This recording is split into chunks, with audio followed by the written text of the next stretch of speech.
Welcome to Angels Talk, Soul Relationships. Here's your host, Sandra Lynch. Hello. Thank you all again for taking your time to stop, look, and listen in our divine appointment here today. I'm Sandra, and I welcome you into my world of Angels Talk, Soul Relationships. Yeah, that's right here, and I'm in the third episode of a brand new start, a brand new dimension, 5 years later, from the home office called AngelsAtGodCentralStation. So, again, take your time, access. I'm here today with the one, the only one, Rusty Piazza. How you doing? I am blessed. How about yourself? You're blessed. Absolutely. Oh, I'm blessed and highly flavored. I'm so excited again. I just feel the energy and the spirit just living alive through me in the new dimension here today. Absolutely. Thank you so much for coming out. Well, thank you for having me again. Oh, it's my honor. It's my honor. Since the last time we've been together, I had a couple more questions for you, if you don't mind answering tonight. Not at all. Are you okay? Yes, I'm great. Give yourself permission to be who you are. I'm always who I am. And who is that, Rusty? Rusty, a true divine being of light. That's who I am. For those out there who don't know what that would be, what is that? Well, like I said in the last episode, I consider myself a light worker, and I deal with energies and guides to help people. I mean, I'm really here to help the human race. Energy, guides, angels. Angels. Aliens. Aliens too? Well, yes. I mean, multidimensional beings, yes, absolutely. You know, I say to people all the time, you know, I'm like, do you believe in aliens? And either they do or they don't. And then, but yet, if you ask them, do you believe in angels? Everybody believes in angels. And I always say, well, what do you think an angel is? An angel is a multidimensional being. They're not from this universe, but they're messengers of God to help along our journey. Gee, Rusty, every time I'm with you, I learn something. I never thought of that. And I met them both. Most people don't. Most people really don't. But like I said, when people act like aliens or multidimensional beings don't exist, but they believe in angels, it don't make sense to me because it's the same. Well, I'm here to cheer you on. It makes sense to me. All right. Yes. So you brought something with you, and we'll get into that in a little while. I would like to know, I would like you to share with everyone, what is your true calling? Well, is it going to take some time? I'll sit back and yeah, relax. Okay. Well, my true calling is to teach people. I'm Yes. here to teach people. And like I said in the last episode, the ascension process is going on at this time. And there are a lot of people that are waking up from the veils of forgetfulness and all the disillusion that's around, and people are waking up consciously. You know, this whole world, this whole planet is truly changing. It is changing, and even though the media usually promotes war and hate and everything. You mean the other media? The other media, the main media. This is real television variety here today. That's right, the main media. Okay. You know, like the news, you know, how many times do they sneak in a dead body on the news, you know? But, I mean, behind the scenes, there really are people that are just like me that are truly changing this world, you know? And it just takes simple acts of kindness to change yourself and the people that are around you. You know, if more people did that, this world would change quite rapidly. Really, you know what? That reminds me. Random acts of kindness here in the fun Fort Wayne community. Many years ago, I think it was like in the early 2000s, I was very much of a part of a community-wide random act of kindness that lasted a whole week long. Imagine that energy snowballing. Absolutely. It was wonderful. Wonderful. Yeah. Thank you for sharing that. We are responsible for the energy that we share. Yes, I take that very, very, very serious. Every thought, word, and action. And conscious of it and parent that. Yeah. Yes, our conscious thoughts really do manifest. You know, they send out energy, and we receive the energy that we send out. You know, so when you're sending out peace, love, and light is what you receive. You know, when you're sending out negativity or bitterness or hate or regret, you know, that's what you will that's what will be represented back to you always. Sometimes you just have to sit quiet in the stillness with some of this information and allow Spirit to reveal more of the understanding, Yes, Yeah. I do. See, I've been divinely blessed. I have my guides that I speak to all the time, and I know them. I know them by name. I know their personality. I even learn about their life because I feel like if they're here to help me, I want to know about them too. I mean, it is a very intimate relationship. Absolutely. Pardon me, sometimes I just have to jump in here too. Oh, absolutely. Yeah. Well, tell us a little bit more about that then. Is that okay? Oh, absolutely. Somebody asked me a question, what is my calling? Yes. My calling is truly to help people. I am an active shaman. You can't judge a book by its cover, because usually when people think of shamans, they think of people that look much different than me. But, it's what you do. It's energy work. Like, I do house cleansings. I have done exorcisms. Really? I've gotten rid of poltergeists. I'm blessed to be able to move spirit to the light, on the other side. And so there's many different avenues that I truly work in. That's why I have so many guides, because every new adventure I have to create what has to be done, what is asked of me from Spirit. So for this adventure here today, or what we are unfolding together, what happened? What was that process? What did you do? How did it happen? Well, I meditate. Meditation is huge. Yes. I mean, meditation really is life-changing because, meditation is simply sitting down, quiet in your mind. You can focus on your breathing, but that's calling in the angels and calling in your guides and calling in the high energies to be able to help you. They do communicate with us, and it's how you figure out how to interact with them. They're always talking to you, but most of the time we think it's our own thinking. I always tell people that we channel Spirit all the time. We truly do. And when you think something, it's always in the front lobe of your brain. If you're thinking or asking a question, it is always in the front of your brain. When your spirit guides talk to you, it's always in the back of your brain. So you can use that exercise and literally mentally ask a question, and they will answer you. And then you can get more of an intimate relationship with your guides and understand that they really do communicate with you. Usually, when they do talk to you, it is in your own voice. People always think, well, it's somebody else, it should be their voice. Well, no, it's through our own filter, our own mental filter. So they could speak to us all day long, but it's going to be processed in our own voice, really, usually. So does yours have a southern accent? Yeah. Well, sometimes mine's really quirky, or, quirky. I think it gets my attention that way.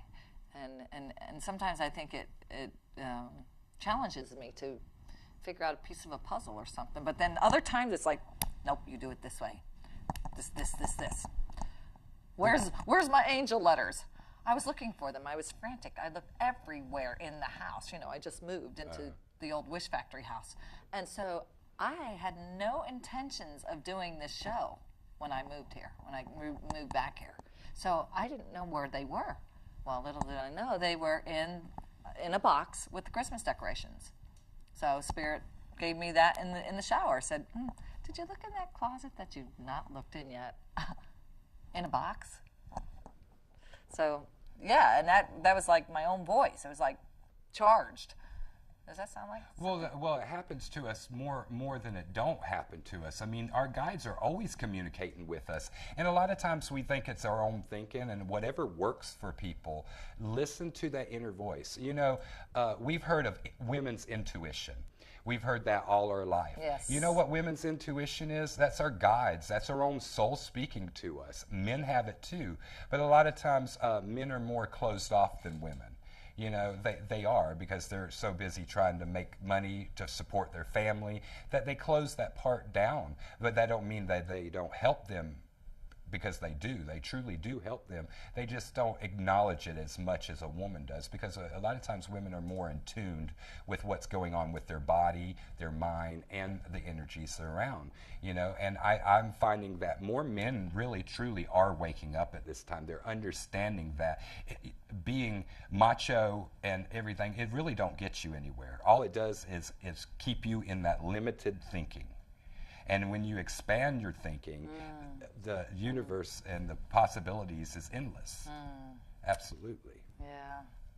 I think of how wonderful it is to visit the Metaphysical Chapel on Wells Street in Fort Wayne. That's where we met, our paths crossed.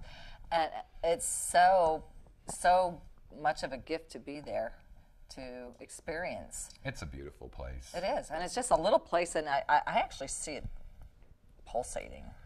Well, there's such high energies in there. It's literally like when you go into the chapel, it's like stepping back into the 50s. It is. But when you walk in, immediately the high energies hit you, and you immediately feel the love and the light that's there. And no matter how bad you feel when you get there, or what kind of day you've had when you get there, by the time you leave, you are on cloud nine. It's just wonderful. That's an absolute truth. It is. Yes. And we have wonderful mediums in that church. I do service leader there, along with other people that do service leader. I always do lessons there and do messages. And so we always do messages.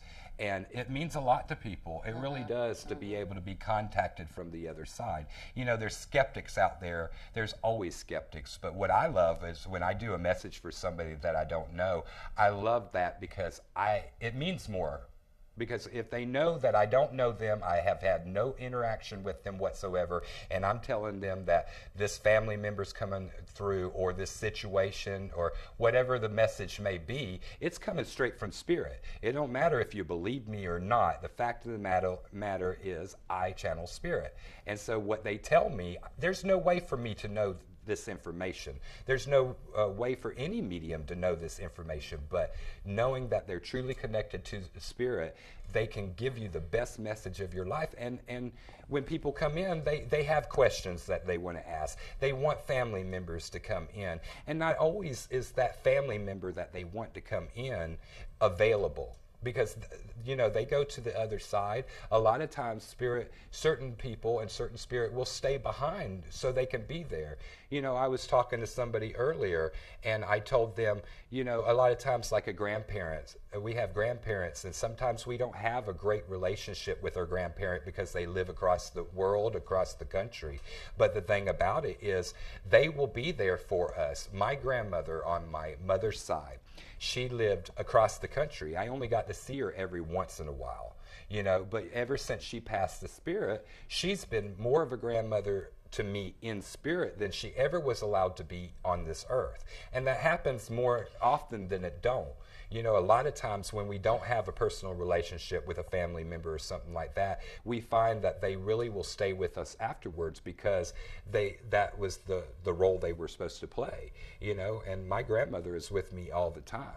This morning. Well, and if I may add, just the one of the last times at the chapel, I thought I also heard you say that sometimes even individuals that go into death at an earlier age are to go there because they have a job to do, to do something like almost. Did I get that right? Or how was that? Everything is part of our life lesson.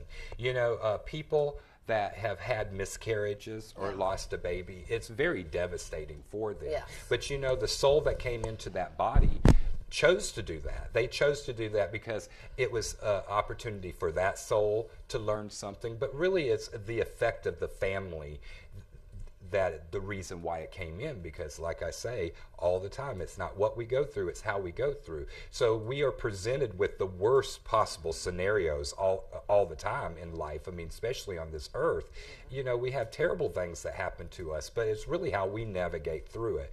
And I can't stress that enough. Like it really everything is important. happens for a reason. Everything happens. There is no mistakes. You don't meet somebody by mistake. Somebody does not come into your life by mistake. It is under divine order that it is presented to you the way you've asked for it. You know, we're actors in a play. We really Absolutely. are. Oh, this is actors in my a play. art. This is my heaven on earth. Absolutely. Absolutely. Actors in a play. You know, and I personally am different than a lot of people because I've been able to see and speak to spirit my whole life. And it was hard for me when I was young. You know, I even thought I was crazy, you know, and I learned very young that I couldn't talk to people about it because even my own parents was like, oh, that's an imaginary friend, that's not real. And I knew they were real. And it took me a while to navigate through it and to trust what was going on with me and understand that I came here to teach and help people. And I love what I do. I'm blessed to be able to see and do the things I'm able to do. Do you think Jesus was like that? Oh, absolutely. Jesus came in a higher frequency, absolutely. Mm-hmm. You know, when he came into this world, he came in with higher knowledge because he was connected to his higher self. He was connected to the angels.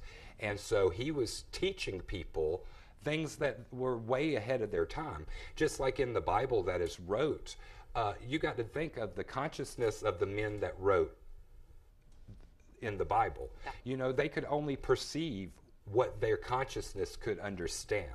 So Jesus could be speaking the same stuff that I'm speaking, but back then they would have never understood that and accepted that. They would have never understood it. So that you can only perceive from your own consciousness. That's why they called it parables, right? Well, that's why he spoke in parables. He spoke in parables because it can mean so many different things to so many different people, you know. But the meaning is what is meant for you to get. It's what your consciousness is how you will get the meaning from the parable. Thanks for that little tidbit. I don't call myself a religious person. I call myself more spiritual, and I call Jesus more spiritual because of that.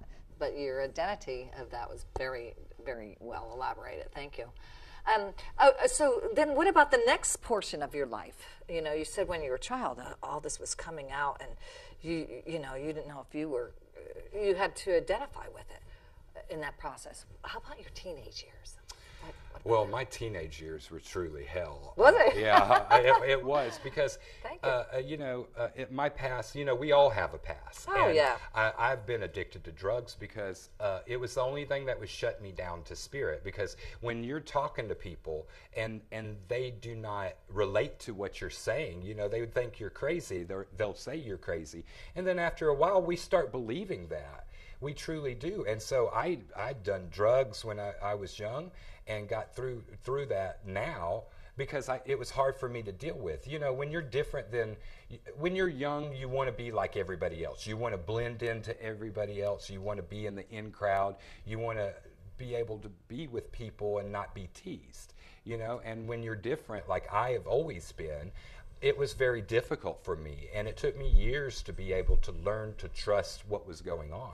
And now I am here to teach and to be able to help people because, you know, the best way you can help somebody is when you can empathize with them, that people understand that everybody goes through stuff, but it's very sad when people are like, well, you don't understand what I've been through. Well, absolutely, yes, I do. And because of that experience, people will tend to listen to you a little bit more because they understand, okay, well, you're flawed too. Well, we're all flawed, but it's all to learn. It's all to learn. And I can never stress that enough. Everything that you go through in this life is to teach you. It is. Don't play the victim. When you play the victim in life, you will always be a victim. But when you go through the things that you have been going through and you go through to the other side, then you realize that you truly are blessed and you truly are here to learn lessons. So quit playing the victim. You will things will get better for you. It really is a state of mind. It's a state of consciousness, and it really is how you think of things. Well, Rusty, we both wouldn't be here today if it wasn't for you helping and assisting me. Because I've never been to the Metaphysical Chapel here in Fort Wayne. I just knew that I was called there to become more of an intuitive. They have an intuitive class there. Mm-hmm. And then, I participated in some of their services, and I was truly feeling like I was gifted when I went there. And you were giving messages, and you were connecting with the other side and validating, and I was getting immediate results from, you know, what you and some of the others that I'm going to have on the show, because I mean, everyone has their own style of how they delivered the message, and I'm curious to know how all this is working. But yeah, there were bits and pieces here that led up to us being here today. Oh, absolutely. I remember giving you a message, and the angels came through, and I told you that this would be blessed. It truly would, because they had been setting it up before you and me. That's how you and me met, is because they have been working on the other side to manifest it. It's something that you need in your life. It's something that I need in my life, and it's something that the audience needs in their life. They need to learn how to navigate life.